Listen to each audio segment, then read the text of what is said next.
The Gibson Girl.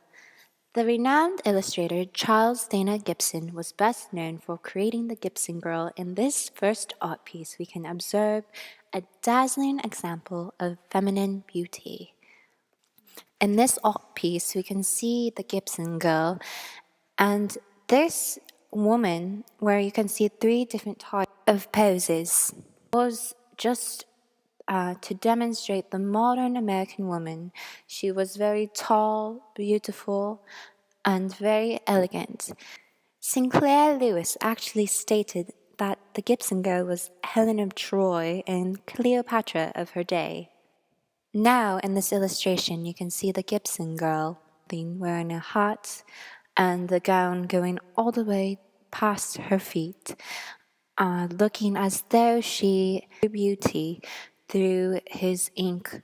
I love how he shades her hair and really captures the definitions of her curls. And as we go down, her neck just really accentuates her face, and just the look on her face is just a true American beauty. And then as we look towards the right, a more elegant gown is displayed, and the shading again is wonderful, and this beauty is really depicted well within the dress design itself.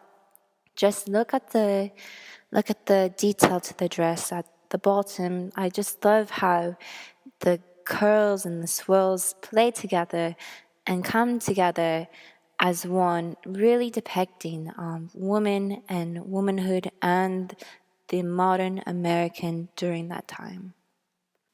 And now, as we look at the next picture, we can see a photo of Charles Dana Gibson himself. He has quite an interesting history. At a very young age, he had a great interest in art, and he was actually inspired by his father. And later on, he enrolled in New York City's Art Students League and worked under artists such as Knox, Chase, and Eakins.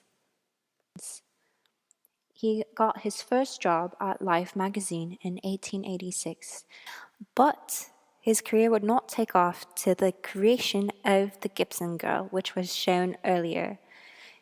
And so once the Gibson Girl was published, it became an overnight sensation. Now here we have an example of how incredibly popular the Gibson Girl became. The Gibson Girl would eventually dictate the lifestyle and the dress of the American woman for nearly 2 decades. And whenever the Gibson Girl changed, quote, her hairstyle or dress, millions of American women would flock to salons and dressmakers to imitate this look. As we see this photo or this illustration, we can see just how popular the look went. This photo actually was wallpaper in some people's homes, and it can also be a demonstration of the 7 types of Gibson girls: the beauty, the boy girl, the flirt, the sentimental, the convinced, the ambitious, and the well-balanced. And maybe one of those hits home for you. Now, my colleague Maddie will further discuss the next art piece that we have.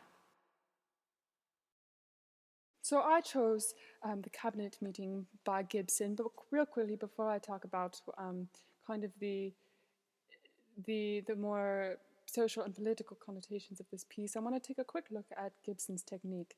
Obviously, by this time, hopefully you've noticed that he used pen and ink, which I think is a really unique medium because he is pretty much stuck with the black of the ink and the white of the paper, and thus to create variance in color and shadow and value, you had to use kind of your concentration of lines, and Gibson is so excellent at doing this. He excellently creates such detail, not only encapsulated in the clothing and in people's expressions and faces through kind of these exaggerated body poses and expressions, And he is an excellent example of the alla prima style, all in one sitting.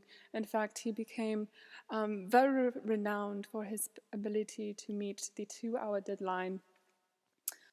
So Gibson, he mainly focused on human subjects and people, and that is one of the things that I really attracted me to him in the first place. Is he is he doesn't do any landscapes. While they may take place in nature, there is always people and their interaction. So what is so special here about the cabinet meeting is that okay, so the Gibson girl had reached the height of its popularity, and Gibson began to become a little disenchanted with the American aristocracy. So he uses his incredible subtle wit to start to poke at the American aristocracy, and by commenting on their loveless marriages to English nobility simply in order to gain titles, their snobbery, their fickle young women, the young love-lorn youth, the dissolute noblemen, or the tasteless nouveau riche. Through his gentle satire, he was able to comment on politicians and society figures and get them to laugh with him, yet at the same time he was poking at them, which I think is an extreme talent, and I love this wit. So as you start to look through Gibson's work, you kind of develop the sense that he was a feminist, and I think this piece captures it in one of the more overt ways. Here, obviously indicating that women have the ability and the power to kind of form this cabinet meeting, this political meeting, and that they have kind of the intelligence and the power to do these things. What makes it even more unique is not only is he a man having kind of these very feminist leanings at such an early time, but this also takes place right around the time of the women's rights movement in the United States, which happens between 1848 and 1920, which lands just perfectly with Gibson's era of popularity. Now, if you look at this picture here of some of our lovely women's rights ladies, you may notice that some of them do appear to have a very Gibson-esque style. So you can see again how Gibson's work had these influences in society around him. He unquestionably was one of the most popular artists in America at this point.